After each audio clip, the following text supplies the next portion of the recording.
കാര്യവട്ടത്ത് India അങ്ങനെ കളർഫുള്ളായി ജയിച്ച് പരമ്പര നേട്ടം ആഘോഷമാക്കിയിരിക്കുകയാണ്. അപ്പോൾ ആ ആഘോഷം പങ്കുവെക്കാൻ ഒരു സ്പെഷ്യൽ അതിഥിയുണ്ട്. ഇന്ത്യൻ താരം സജന സജീവൻ. അങ്ങനെ ഒരു ഗംഭീര ജയം, ഒരു തരത്തിലും ശ്രീലങ്കയ്ക്ക് ഒരു അവസരം കൊടുത്തില്ല. തീർച്ചയായിട്ടും ഭയങ്കര സന്തോഷം. അതിൽ എസ്പെഷ്യലി എന്താ എത്ര സന്തോഷം എന്ന് വെച്ചാൽ നമ്മളുടെ ഹോം ഗ്രൗണ്ടിൽ വെച്ചിട്ട് തന്നെയാണ് ആദ്യമായിട്ട് ഒരു ഇന്റർനാഷണൽ മാച്ച് നടക്കുന്നത്. അതിൽ വിക്കറ്റിനെ പറ്റിയിട്ടൊക്കെ നല്ല അഭിപ്രായമായിരുന്നു. എല്ലാവരുടെ അടുത്തും കളി കഴിഞ്ഞിട്ട് എല്ലാവരെ പോയി കാണാനുള്ള അവസരം കിട്ടി. സോ എല്ലാവരും ഹാപ്പിയാണ്. നല്ല നല്ല കമൻറ്റുകളാണ് വിക്കറ്റിനെ പറ്റി പറയുന്നത്. അതേപോലെ KCA അവർക്ക് കൊടുത്ത ഫെസിലിറ്റീസ് എല്ലാം പറയുന്നത്. സോ ഭയങ്കര സന്തോഷം. അപ്പോൾ ഈ ഒരു ടൂർണമെന്റ് സക്സസ് ആയാൽ ഇനിയും നമുക്ക് ഒരുപാട് ഇന്റർനാഷണൽ മാച്ചസ് ഇവിടെ നടക്കുന്നുള്ള വിശ്വാസമുണ്ട്. സജനെ സംബന്ധിച്ചിടത്തോളം സജന ഒരു ഹോസ്റ്റ് എന്ന തരത്തിലായിരുന്നു. ടീം വന്നപ്പോൾ സ്വീകരിക്കുന്നു.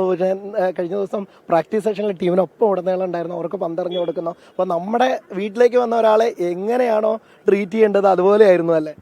തീർച്ചയായും ഒരു പ്ലെയർ എന്ന നിലയിൽ ഞാൻ ആ ടീമിന്റെ ഭാഗമാണോ ഇല്ലയോ എന്നുള്ളത് എന്നെ സംബന്ധിക്കുന്ന ഒരു കാര്യമല്ല. നമ്മളെ നാട്ടിലേക്ക് ഒരു ടീം വരുമ്പോൾ ഒരു ക്രിക്കറ്റർ, ഞാൻ ഈ ടൂർണമെന്റ് കളിച്ചില്ലെങ്കിലും ഞാൻ മുൻപ് ഇന്ത്യക്ക് വേണ്ടി കളിച്ച ഒരാളാണ്. സോ നമുക്കറിയാം അവർക്ക് നല്ല കാര്യങ്ങൾ പ്രൊവൈഡ് ചെയ്യേണ്ടത് എൻ്റെ ഒരു കടമയാണ്. അല്ലെങ്കിൽ കേരള ക്രിക്കറ്റ് അസോസിയേഷന്റെ ഭാഗമായിട്ടാണ് ഞാൻ അവിടെ പോയത്. സോ ഞങ്ങളുടെ ഒരു റെസ്പോൺസിബിലിറ്റിയാണ് അവർക്ക് നല്ല നല്ല സാധനങ്ങൾ കൊടുക്കുക എന്നുള്ളത്. അതുകൊണ്ട് പിന്നെ നെറ്റ്സിൽ പോയി ബോൾ ചെയ്യാൻ അവസരം കിട്ടി. സോ അങ്ങനത്തെ പ്രശ്നങ്ങളൊന്നും ഇല്ല. എല്ലാം ഇംപ്രൂവ്മെന്റിന്റെ ഭാഗമായിട്ട് അങ്ങ് ചെയ്യും. കൂട്ടുകാരൊക്കെ എന്ത് പറഞ്ഞു? ടീംമേറ്റ്സ് എന്ത് പറഞ്ഞു? ഇവിടെ നമ്മുടെ കേരളത്തെ കുറിച്ച്, ഗ്രൗണ്ടിനെ കുറിച്ച് അവരൊക്കെ ഭയങ്കര സന്തോഷമായിരുന്നു. അതാണ് ഞാൻ മുമ്പ് പറഞ്ഞത്.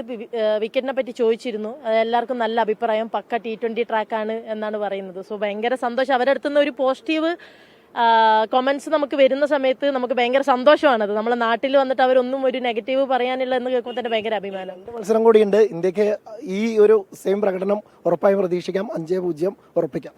തീർച്ചയായിട്ടും ഉറപ്പിക്കാം. ഇനി മേ ബി ഇത്രയും മാച്ചസ് നമ്മൾ ടോസ് വിൻ ചെയ്തിട്ട് ബോളിങ്ങിലാണ് കോൺസെൻട്രേറ്റ് ചെയ്തത്. മേ ബി ലാസ്റ്റ് 2 മാച്ചസ് ഇനി നമ്മൾ ബാറ്റിങ്ങിൽ നല്ലൊരു മികച്ച ഒരു 150 അല്ലെങ്കിൽ 200+ സ്കോർ ചെയ്തിട്ട് അവരെ വീണ്ടും തളർത്താനുള്ള ശ്രമത്തിലായിരിക്കും നമ്മൾ. കേരളത്തിന് BCCIയുടെ ഇന്ത്യൻ ടീമിന്റെ വക ഒരു കിഡിലൻ ക്രിസ്മസ് പുതുവത്സര സമ്മാനമായി മാറി ഈ പരമ്പരയിലെ 3 മത്സരങ്ങൾ. ഒപ്പം തന്നെ ഇന്ത്യൻ ടീം അത് ആഘോഷമാക്കുകയും കൂടി ചെയ്യാണ്. അതെ തീർച്ചയായിട്ടും 5-0 തന്നെ പോട്ടെ എന്നാണ് പ്രാർത്ഥിക്കുന്നത്. പിന്നെ എല്ലാവരുടെ ഭാഗത്തുനിന്നും നല്ല എഫേർട്ട് ഉണ്ട്. സോ ഇടയ്ക്കിടയ്ക്ക് നമ്മുടെ ഇടയ്ക്കിടയ്ക്ക് അപ്പ് ആൻഡ് ഡൗൺസ് എല്ലാം ഉണ്ടാവുന്നുണ്ട്. എന്നിരുന്നാൽ കൂടെ ഒരാൾ ഒരു ക്രൂഷ്യൽ സിറ്റുവേഷനിൽ ഷഫാനിലെ പോലെ ഒരാൾ വരുന്നുണ്ട്. സോ ഭയങ്കര പ്രൗഡായിട്ടുള്ള ഒരു മൊമെന്റ് ആണ്. എന്തായാലും സജന വീണ്ടും ഇന്ത്യൻ ടീമിലേക്കൊക്കെ എളുപ്പം തിരിച്ചെത്തട്ടെ. എല്ലാവിധ ആശംസകളും. സജനയാണ് നമ്മളോടൊപ്പം സംസാരിച്ചത്. എന്തായാലും ആഘോഷമാക്കി. ഒരു ഹോസ്റ്റ് എന്ന തരത്തിൽ സജനയെ സംബന്ധിച്ചിടത്തോളം വലിയ സന്തോഷത്തിന്റെ നിമിഷമാണിത്.